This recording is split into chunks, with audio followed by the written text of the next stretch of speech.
Hello YouTube, it's me again, your friendly neighborhood Green Party rep for Humber St. Barb Bay Vert, if that's still even valid.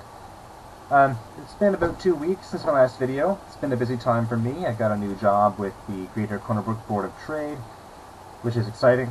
I'm organizing a golf tournament this summer for raising money for the Canadian Red Cross. So, good karma right there.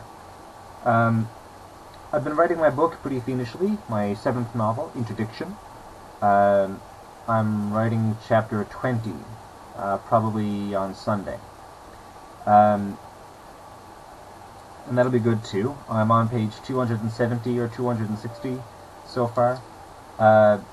And it's coming along rather nicely. The characters are developing fluently, and I'm rather enjoying the satisfaction, the progress of the story.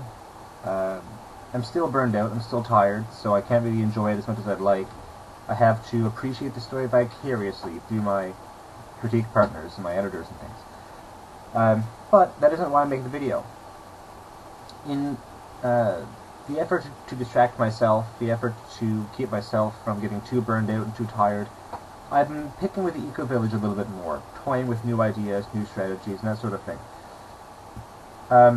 So to that end, I had decided that the direction I would take for the Ecovillage would not be one where we try to balance farm animals with slaughter and butcher shops and meat diets and try to decide how much feed to buy and how much land to leave for us.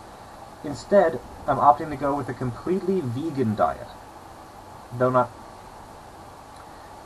necessarily a completely vegan diet, but a completely vegan farm. One where we don't use animals at all. No fertilizer, no milk, no animals to help us. The end. A, good karma. B, it'll be good for the fortitude. I can imagine people de-stumping entire areas will be exhausting. But it'll remind us of how things used to be, I guess.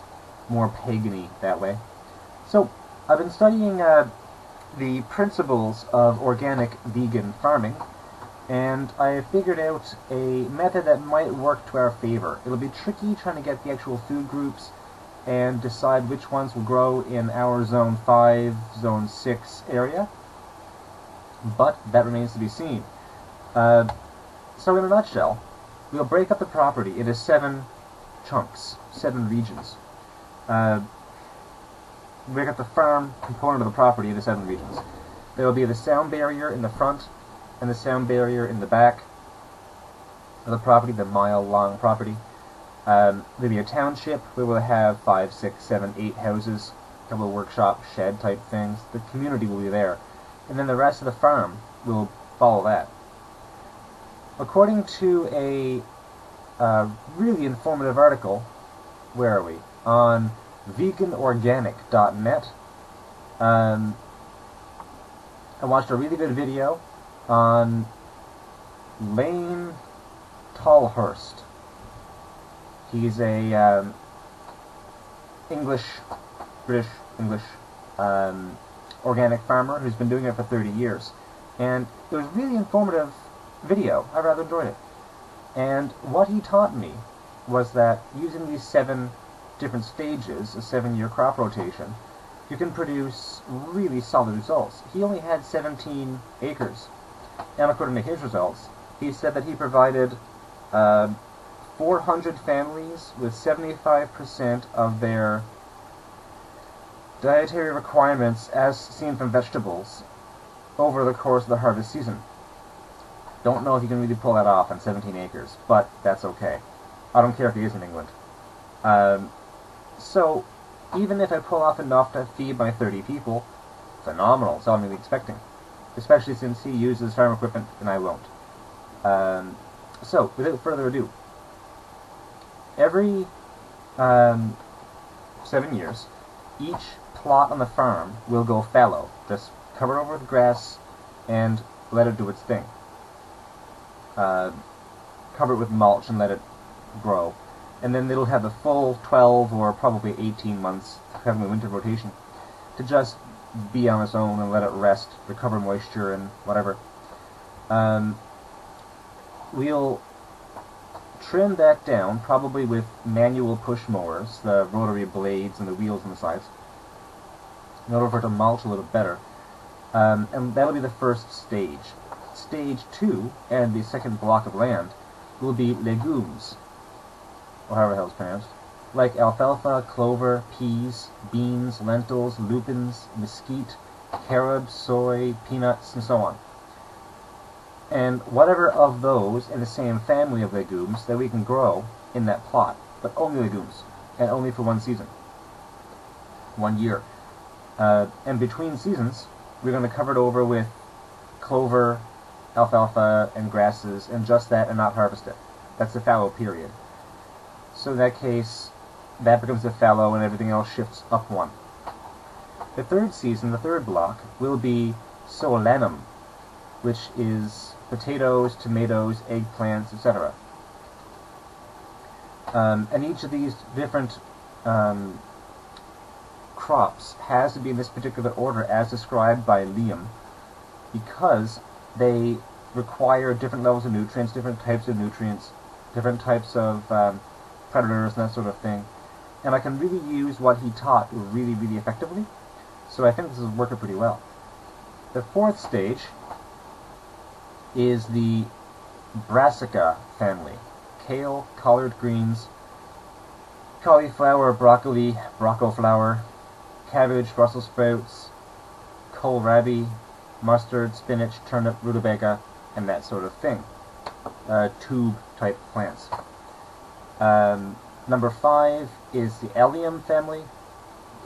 Garlic, leeks, carrot, onion, chives, shallots, scallions, and so on.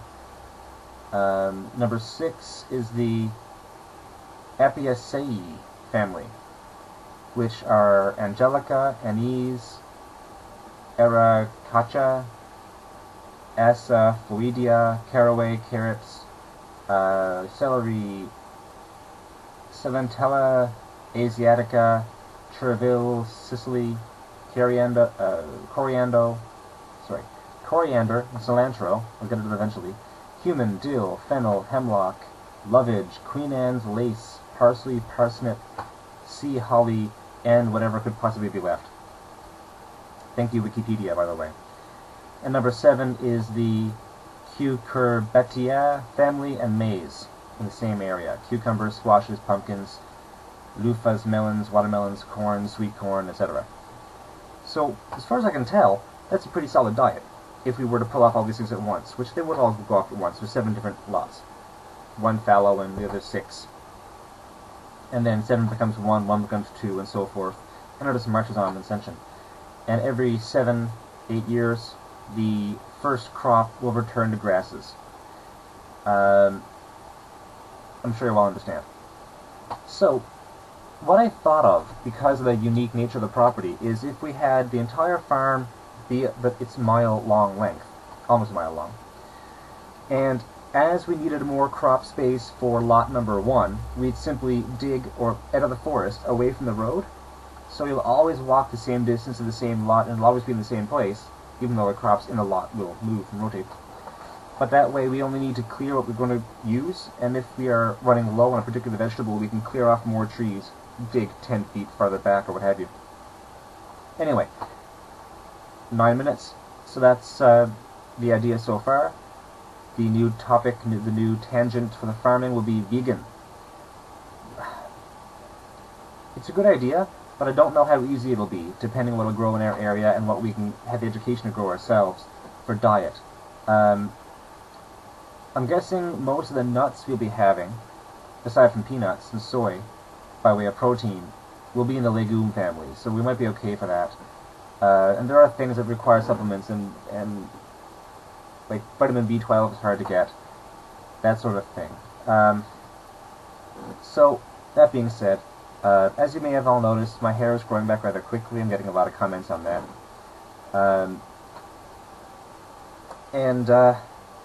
I've been kayaking more recently. I went for a 4-kilometer row up the Humber River a couple of days ago.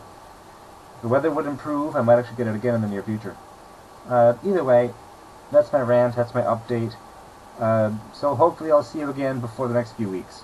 Take care.